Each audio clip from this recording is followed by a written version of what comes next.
Mas Encai biasanya ambil angle sini. Oh, baru masuk Mas Encai. Selamat datang Mas Encai. Kita mulai. Mas Safik udah siap? Bismillahirrahmanirrahim. Assalamualaikum warahmatullahi wabarakatuh. Selamat malam, salam sejahtera bagi kita semua. Yang terhormat Direktur Penyidikan KPK Bapak Ahmad Taufik Hussein, yang kami hormati, yang kami banggakan, rekan-rekan media yang terus mendukung upaya-upaya pemberantasan korupsi melalui karya-karya jurnalistik terbaiknya. Pada kesempatan kali ini kami akan menyampaikan update perkembangan penyidikan perkara dugaan tindak pidana korupsi terkait dengan pengadaan barang dan jasa pada PT Bank Pembangunan Daerah Jawa Barat dan Banten atau Bank BJB untuk tahun anggaran 2021-2023, di mana KPK sebelumnya telah menetapkan beberapa orang sebagai tersangka, dan pada kesempatan kali ini kami akan menyampaikan terkait dengan penahanan kepada para tersangka dimaksud. Untuk itu, siapa saja para tersangka dalam perkara ini dan juga bagaimana konstruksi perkara berkaitan dengan dugaan tindak pidana korupsi di Bank BJB, kami persilakan kepada Pak Direktur Penyidikan untuk menyampaikan secara lengkap. Baik, terima kasih Mas Budi. Assalamualaikum warahmatullahi wabarakatuh. Waalaikumsalam. Selamat malam, salam sejahtera buat kita semua. Mas Jubir yang saya hormati, rekan-rekan jurnalis, wartawan pers yang selalu siap untuk menyampaikan berita-berita terkait dengan pemberantasan tindak pidana korupsi. Mudah-mudahan masih semangat ya. Baik, jadi kita tinggalkan dulu untuk pemberitaan-pemberitaan terkait dengan kegiatan tertangkap tangan. Kita lanjutkan untuk perkara-perkara tunggakan yang memang menjadi tanggung jawab KPK untuk menyelesaikan. Jadi sebagaimana kami sudah sampaikan dan atas arahan dari pimpinan bahwa kita diminta untuk menyelesaikan perkara-perkara yang sudah carry over gitu ya, menjadi tunggakan yang penyidikannya terbit di tahun sebelum 2026. Ini bukti juga bahwa KPK tidak mempetiskan atau mendiamkan perkara yang sudah menjadi tanggung jawab kita dan sudah kita lakukan penyidikan di tahun-tahun sebelumnya. Jadi ini memang bukti bahwa teman-teman di Direktorat Penyidikan, khususnya di Kedeputian Penindakan, terus bekerja untuk menyelesaikan yang sudah dimulai. Pada hari ini juga, hari Senin, tanggal 10 Agustus 2026, kembali kami akan menyampaikan update terkait penanganan perkara penyidikan dugaan tindak pidana korupsi pengadaan barang dan jasa pada PT Bank Pembangunan Daerah Jawa Barat dan Banten, Bank BJB. Tahun anggaran 2021-2023 dalam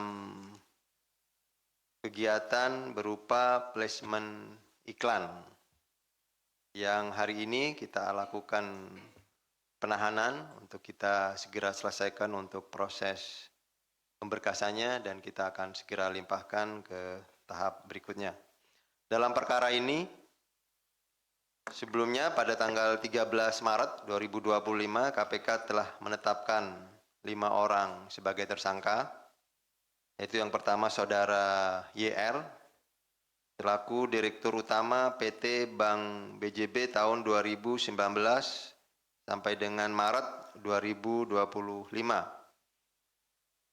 Kemudian yang kedua Saudara WH, selaku Pemimpin Divisi Change Management Office Bank BJB, sekaligus Pemimpin Divisi Corporate Secretary Bank BJB 2020-2024. Yang ketiga, Saudara ID, selaku Direktur PT Cakrawala Kreasi Mandiri dan pemilik PT AM. Yang keempat, Saudara SHD selaku Direktur PT WBSE. Dan yang kelima, Saudara SJK selaku Komisaris PT CKSB.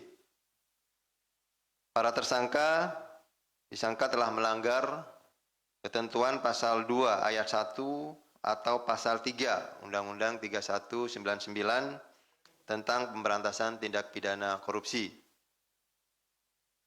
Bagaimana telah diubah dengan Undang-Undang Nomor 20 Tahun 2001 tentang perubahan atas Undang-Undang 3199 tentang pemberantasan tindak pidana korupsi, junto pasal 55 ayat 1 ke 1 Kitab Undang-Undang Hukum Pidana. Jadi ini masih menggunakan KUHP lama karena sprindiknya terbit sebelum adanya perubahan undang-undang. Kemudian hari ini terhadap 4 orang tersangka, diantaranya dilakukan penahanan. Tadi yang kami sebutkan ada 5, jadi ada 1 yang belum bisa hadir saat ini dan yang bersangkutan sedang menyampaikan dalam kondisi sakit. Jadi ada keterangan, kirim surat kepada penyidik bahwa yang bersangkutan dalam kondisi sakit. Dan segera kita akan lakukan penjawaan ulang untuk tindakan-tindakan upaya paksa berikutnya. Yang hari ini dilakukan penahanan yaitu Saudara WH, selaku pemimpin divisi Change Management Office Bank BJB, kemudian Saudara ID, selaku Direktur PT Cakrawala Kreasi Mandiri, dan Saudara SHD, selaku Direktur PT WBSE, dan yang keempat Saudara SJK, selaku Komisaris PT CKSB. Adapun konstruksi perkaranya, keempat tersangka dilakukan penahanan untuk 20 hari pertama, terhitung hari ini tanggal 10 Agustus 2026 sampai dengan tanggal 29 Agustus 2026 di Rutan Cabang Gedung Merah Putih KPK. Untuk konstruksi perkaranya sebagai berikut, bahwa pada periode tahun 2021 sampai dengan semester 1 tahun 2023, Bank BJB telah menganggarkan beban promosi umum dan produk bank total sejumlah 801 miliar melalui divisi Korsek, Corporate Secretary, untuk keperluan belanja promosi dan iklan, di mana senilai 410 miliar disetujui untuk dibelanjakan dalam bentuk penempatan iklan media atau media placement di media televisi, cetak, dan online. Ini yang kemudian kegiatannya dilakukan melalui kegiatan pengadaan jasa agensi tahun anggaran 2021 sampai dengan 2023. Bahwa pada akhir tahun 2020, Saudara WH selaku Grup Head Komunikasi Pemasaran dan Saudara SON selaku Grup Head Hubungan Masyarakat untuk mencari agensi periklanan yang bersedia mengakomodasi dan mengelola dana non-budgeter yang akan diperoleh melalui mekanisme pengadaan jasa agensi tersebut.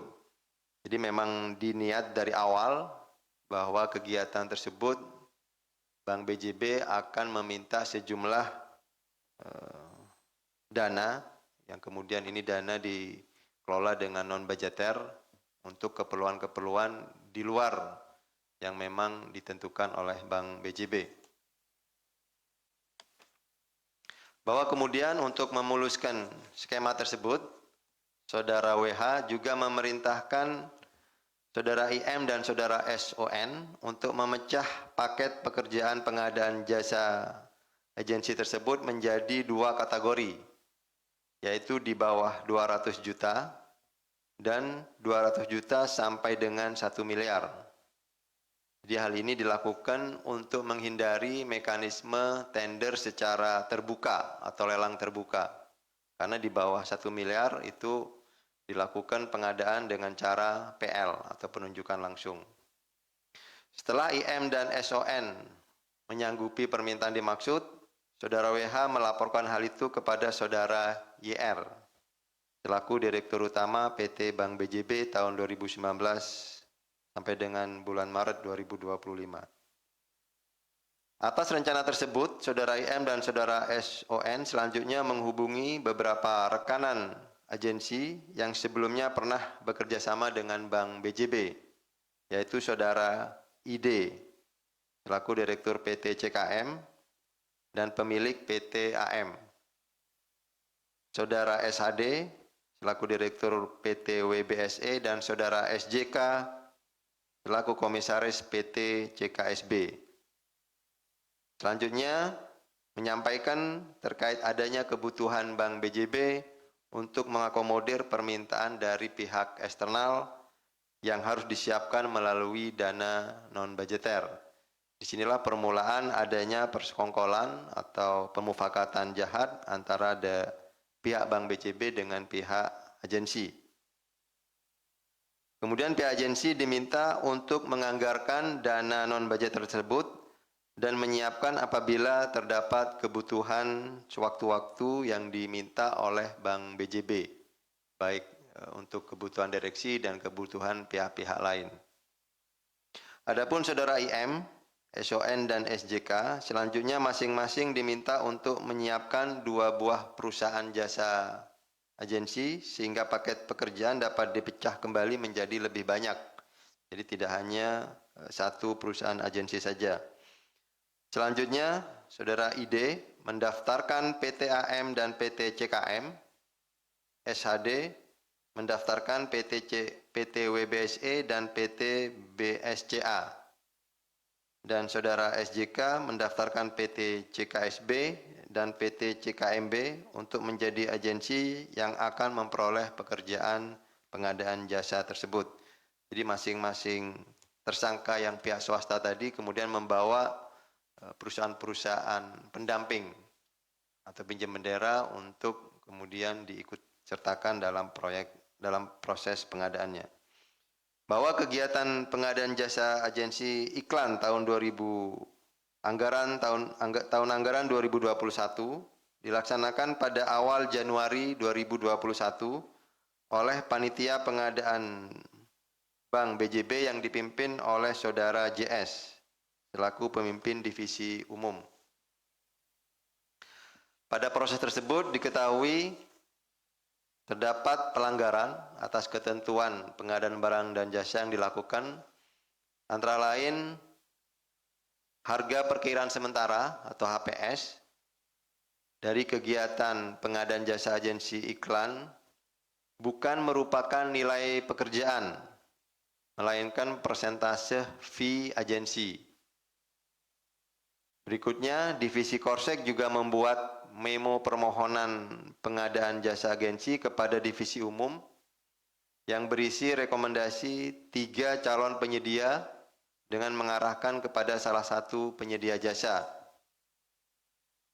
Divisi Korsek juga membuat syarat evaluasi teknis setelah dilakukan pemasukan penawaran guna memenangkan penyedia tertentu.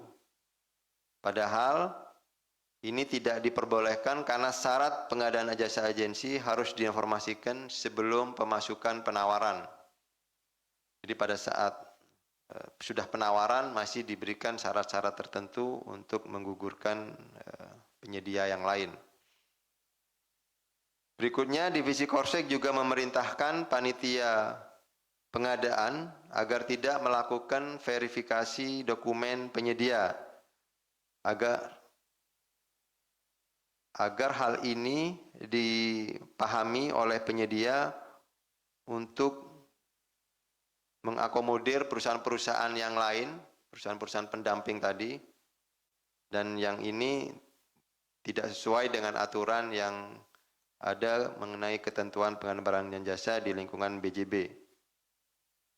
Perbuatan melawan hukum yang dilakukan oleh para tersangka diduga mengakibatkan kerugian keuangan negara berupa selisih pembayaran antara yang telah dibayarkan oleh Bank BJB kepada sebanyak 6 agensi dalam proyek pengadaan placement iklan tersebut, dan dengan yang telah dibayarkan oleh ke-6 agensi tersebut kepada pihak media sebagai penempatan iklan.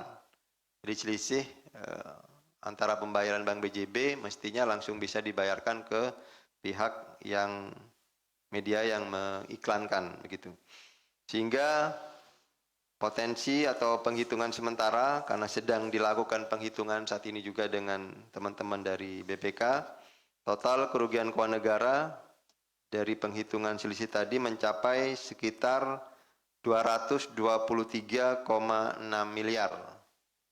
Dan ini sedang dilakukan penghitungan dan segera kita akan dapatkan laporan dari hasil penghitungan yang dilakukan oleh rekan-rekan auditor dari BPK. Bahwa KPK tidak henti-hentinya menegaskan terkait integritas harus menjadi fondasi utama dalam mewujudkan sektor dunia usaha yang bersih dan bebas dari korupsi. Sebab praktek bisnis yang berintegritas tidak hanya menjaga keberlangsungan usaha, tetapi juga membangun kepercayaan publik serta menciptakan iklim usaha yang sehat dan berkelanjutan.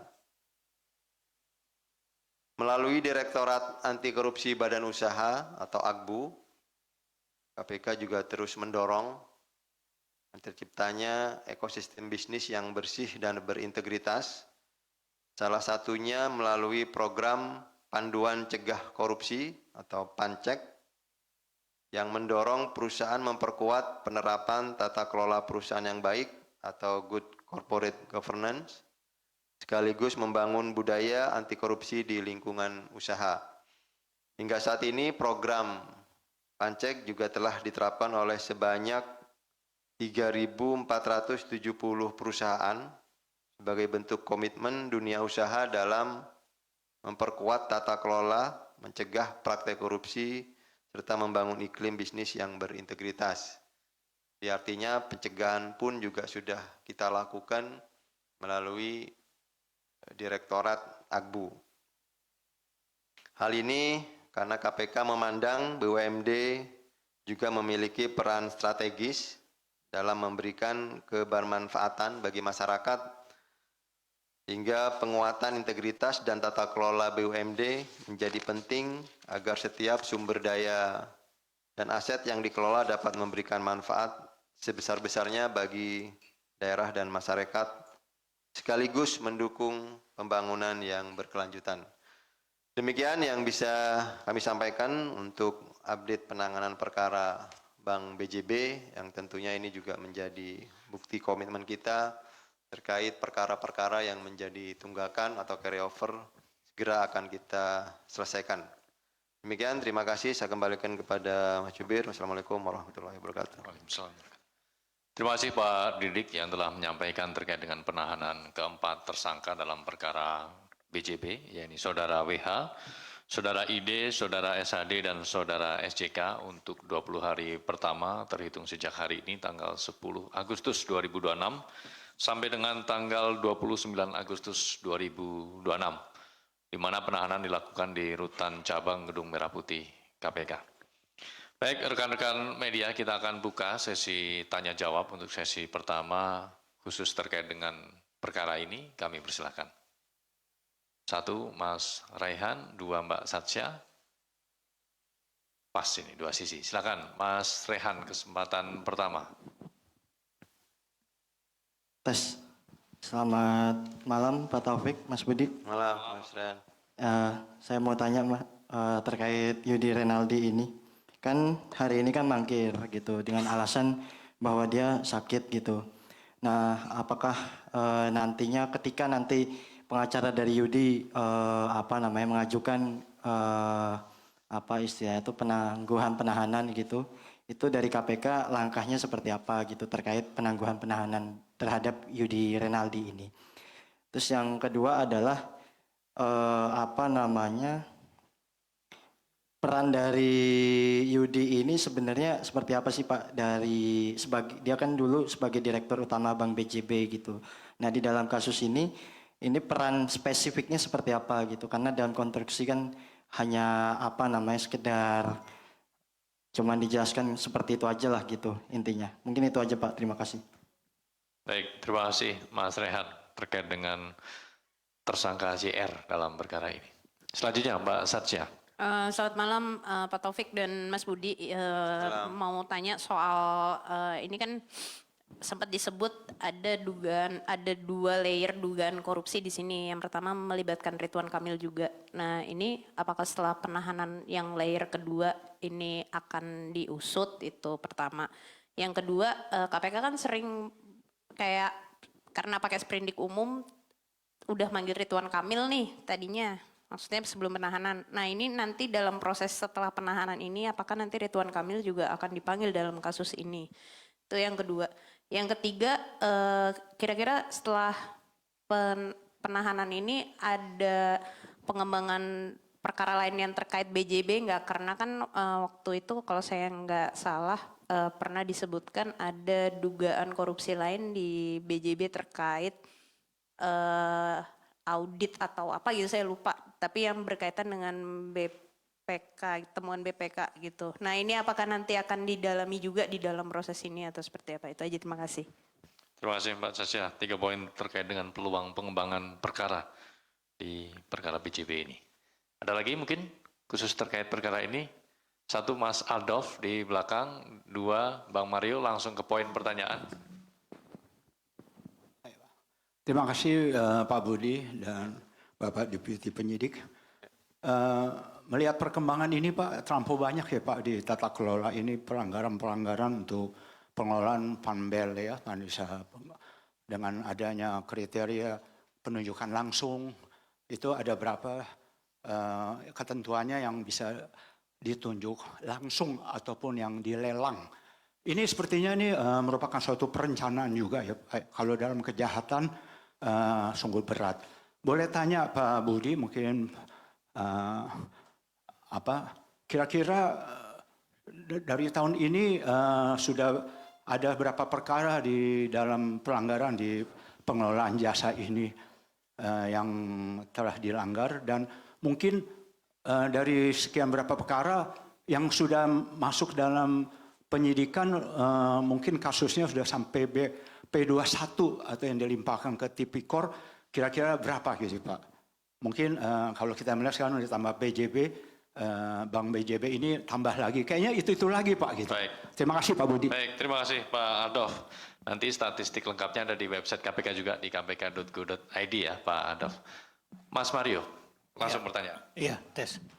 Saya ingin mengkonfirmasi aja, tadi kan dikatakan tadi menggunakan pihak lain untuk menampung atau mengelola dana non-budgeter. Dan di ujung tadi, Dirk juga mengatakan ada dugaan kerugian negara 223, sekian M. Nah, bisa di-spill dikit nggak? Keperluan-keperluan seperti apa yang digunakan, dipakai gitu ya. Artinya, nggak mungkin ujuk-ujuk ada kesepakatan misalkan membuat ketika YL sebagai dirut ini ujuk-ujuk mengambil kebijakan tanpa ada koordinasi dengan pihak lain. Misalkan Dewan Komisaris, ya kan di situ ya siapa sih Dewan Komisaris di tingkat BUMD misalkan, ya tentu gubernurnya ya kan. Itu nggak mungkin ujuk-ujuk dia bisa mengambil kebijakan dengan melibatkan dana yang cukup besar hanya di level direksi. Nah kemudian kalaupun tadi bisa disepil berapa keperluan apa saja yang digunakan dalam non budgeter yang dikelola oleh pihak lain tadi itu, mungkin kan bisa ketahuan apakah memang dari hal tersebut berkaitan soal penggeledahan atau penyitaan sebuah mobil di rumah Ridwan Kamil. Itu kan jadi enak gitu loh. Jadi jangan juga disebut ujungnya 23, sekian M tidak dirigid atau tidak diberikan ya kita masyarakat simbol gitu. Nggak diberikan simbolnya apa nih, dijadiin apa nih, gitu loh. Jangan dibilang sekian tapi nggak ada barangnya gitu. Bisa di-spill sedikit aja di konteks tersebut. Terima kasih. Baik, terima kasih Mas Mario. 2 poin kami catat ya terkait dengan apakah ada pihak lain yang mengetahui dalam proses kesepakatan adanya dana non budgeter dan juga keperluan-keperluan yang ditanggung atau menggunakan dana non budgeter tersebut. Silakan Pak Didik dari 4 penanya. Baik, terima kasih. Yang pertama Mas Rehan ya. Saudara YR, betul hari ini memang sejatinya tim penyidik sudah memanggil keseluruhan dari para tersangka yang sudah ditetapkan sebelumnya, ada 5 ya. Tapi yang bersangkutan 1 orang, YR berkirim surat menyampaikan bahwa yang bersangkutan sedang sakit, tapi tentunya nanti tim akan memeriksa kebenaran terkait informasi tersebut. Apakah memang sakitnya sesuai dengan hasil resume medis yang juga dilampirkan. Tentunya kan kita harus buktikan begitu ya. Kalau ketika memang itu ada rekayasa atau apa kan rekan-rekan juga pernah KPK juga menangani hal-hal yang seperti itu. Sakit, sampai ada yang benjol gitu. Tapi itu nanti kita akan buktikan. Sepanjang memang ada itikat baik yang bersangkutan, kita akan lakukan penjadwalan ulang untuk mengikuti proses berikutnya. Kemudian apakah nanti ada penangguhan? Ya kita lihat dulu, kan orangnya belum datang juga. Apakah nanti mengajukan penangguhan atau tidak, atau bisa saja yang bersangkutan juga tidak meminta penangguhan gitu. Tetapi penangguhan itu memang hak dari tersangka untuk diajukan, tetapi kemudian kami, pimpinan, tim juga akan melakukan penilaian-penilaian terkait permohonan tersebut. Kemudian untuk peran saudara YR, secara spesifik tadi memang disebutkan yang bersangkutan ketika menjabat itu dilaporkan oleh saudara Korsek tadi ya, saudara WH, bahwa ada kegiatan-kegiatan yang sebetulnya memang sudah berlangsung lama dari sejak sebelum YR itu menjabat, sehingga kemudian YR ini tetap melanjutkan kegiatan-kegiatan seperti itu dan membiarkan. Bahkan tim juga menemukan penggunaan tadi non budgeter, nanti nyambung ke pertanyaan Bang Mario, bahwa digunakan juga kepentingan-kepentingan di luar yang semestinya sudah dianggarkan oleh Bank BJB. Nah ini untuk melakukan pemenuhan keperluan-keperluan itu yang kemudian karena tidak ada dianggarkan, mereka harus mencari cara, kemudian itulah yang kemudian disepakati dan itu sudah berlangsung lama, dan ini dibiarkan oleh saudara YR ketika dia menjabat sampai di 2025, seperti itu. Jadi ada persamaan pertemuan kepentingan atau meeting of mind gitu, ketika kegiatan yang tidak boleh dilakukan ini tetap dilakukan.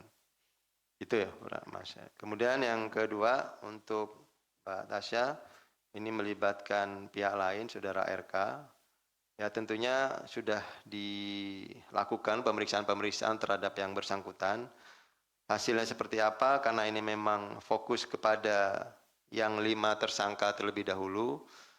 Pastinya ketika ada fakta-fakta pengembangan itu akan dikembangkan oleh tim penyidik. Kita tunggu saja pengembangannya seperti apa. Tetapi kan rekan-rekan sudah diupdate juga bahwa hasil-hasil penggeledahan, ada temuan-temuan dokumen dan barang bukti yang memang itu ada indikasi keterlibatan pihak lain gitu. Artinya ini juga diketahui peristiwa-peristiwa yang tadi pelanggaran hukum yang terjadi di BJB itu juga diketahui pihak lain. Nanti kita tunggu saja pengembangannya seperti apa. Apakah setelah ini akan dilakukan pemanggilan? Ya tentunya kebutuhan tim penyidik untuk melengkapi berkas-berkasnya seperti apa. Ketika memang diperlukan untuk pengembangan, tentunya nanti kita akan lakukan proses pengembangan di penyidikan yang saat ini sedang berjalan. Kemudian ada temuan apa nih tadi? Audit ya. Jadi memang ada fakta yang ditemukan oleh penyidik bahwa proses ini kan berlangsung tiap tahun gitu ya. Tadi disampaikan dari tahun 2000 2021 untuk yang saat ini sedang dilakukan proses pendalaman itu sampai 2023. Memang ada indikasi temuan-temuan yang dilakukan terhadap Bank BJB untuk audit laporan keuangannya oleh pihak BPK.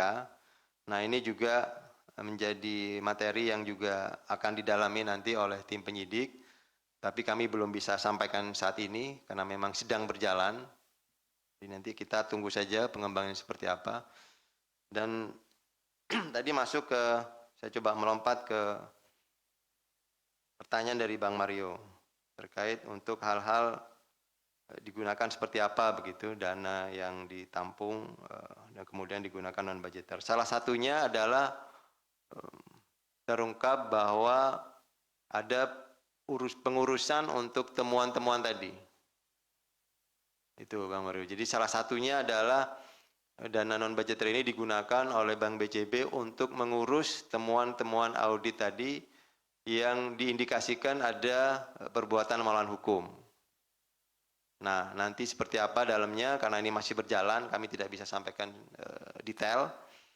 Tapi kami pastikan bahwa ini juga yang akan ditelusuri oleh tim penyidik ketika nanti kita sudah menemukan, ini kan sekarang kerugian-kerugiannya lagi dihitung fix, nanti seperti apa, karena kerugian kan harus nyata dan real gitu ya, nanti seperti apa hitung-hitungannya, nah itu nanti akan ditelusuri pihak-pihak mana saja yang oleh Bank BJB juga ada aliran-aliran ke pihak-pihak lain. Kenapa?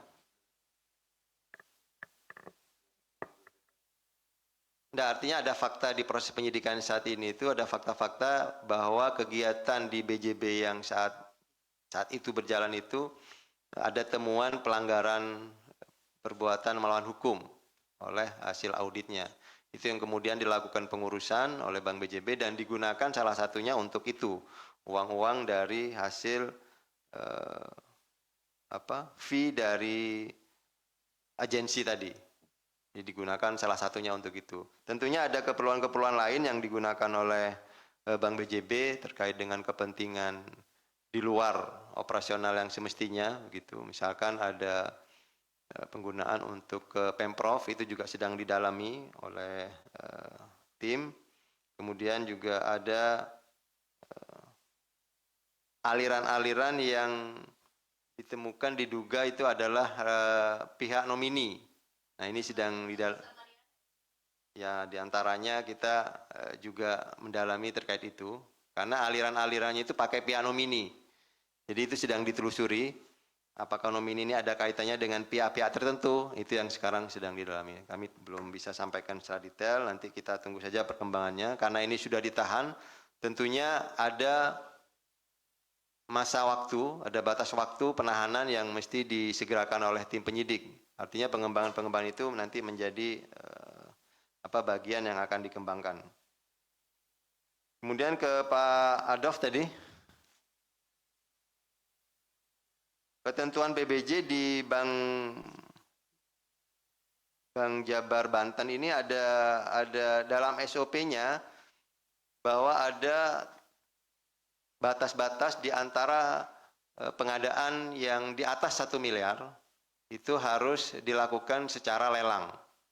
Gitu, Pak. Kemudian 200 sampai 1 miliar itu seleksi beauty contest. Jadi ada seleksi-seleksi yang memang memenuhi syarat, itu dipanggil oleh Bank BJB, kemudian dari panggilan-panggilan itu kemudian dilakukan seleksi lagi, gitu.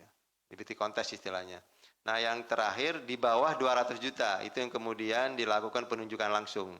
Nah, ini modus-modus yang digunakan oleh Bank BJB terkait placement iklan ini ada di dua terakhir, ada yang menggunakan di angka di bawah 1 miliar sampai 200, kemudian ada yang dipecah sehingga itu di bawah 200 juta. Itu yang kemudian dilakukan PR. Nah, nanti terkait perkara-perkara yang sama, modus-modusnya seperti ini, nanti kita lihat datanya ya, karena ada beberapa yang memang modusnya sama, menggunakan tarif-tarif atau ketentuan-ketentuan PBJ yang kemudian ada penyelundupan hukum di situ. Seolah-olah ini memang paketnya sengaja dipecah-pecah gitu. Terakhir mungkin dari Bang Mario tadi terkait pihak-pihak lain ya betul memang ada fakta-fakta keterlibatan pihak lain di perkara ini, tapi itu nanti menjadi bagian dari proses yang akan dikembangkan berikutnya, karena tentunya tim fokus kepada 5 tersangka yang sudah ditetapkan demi kepastian hukum begitu. Jadi kita sudah lakukan penahanan dan ini kita akan kebut untuk penyelesaian berkas perkaranya. Tapi tidak menutup kemungkinan untuk peluang-peluang pihak-pihak lain yang memang mengetahui atau bahkan menikmati aliran-aliran uang dari fee agensi tadi nanti akan ditentukan pada saat proses pengembangan berjalan dan akan dilaporkan ke pimpinan untuk dilakukan expose pengembangan perkaranya gitu. Pak Baik. Dirdik itu yang yang ujuk-ujuk kok bisa dia atau disepakati tingkat direksi menggunakan pengelolaan uang besar itu tanpa sepengetahuan misalkan di Dewan Komisaris, itu bisa disampaikan nggak? Spill dikit agak mundur. Ya, tim sampai saat ini masih menemukan faktanya seperti itu, bahwa memang ini terjadinya tiap tahun gitu. Ketika si saudara YR ini masuk itu sudah dilaporkan memang seperti ini gitu.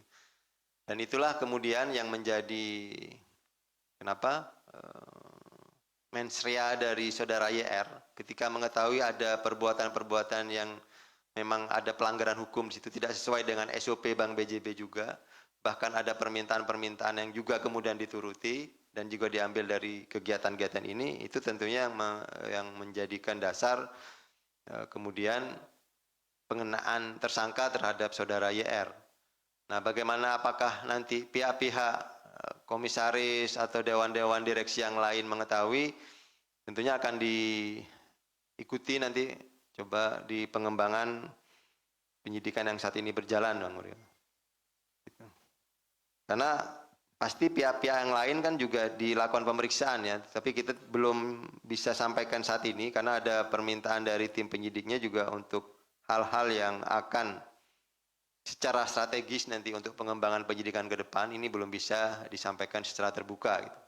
Jadi saat ini memang tim fokus ke 5 tersangka ini karena ini sudah ditahan, kita juga akan pasti untuk penyelesaian berkas perkara juga akan dikebut untuk yang 5 perkara ini, 5 tersangka ini. Baik, terima kasih Pak Dirdik.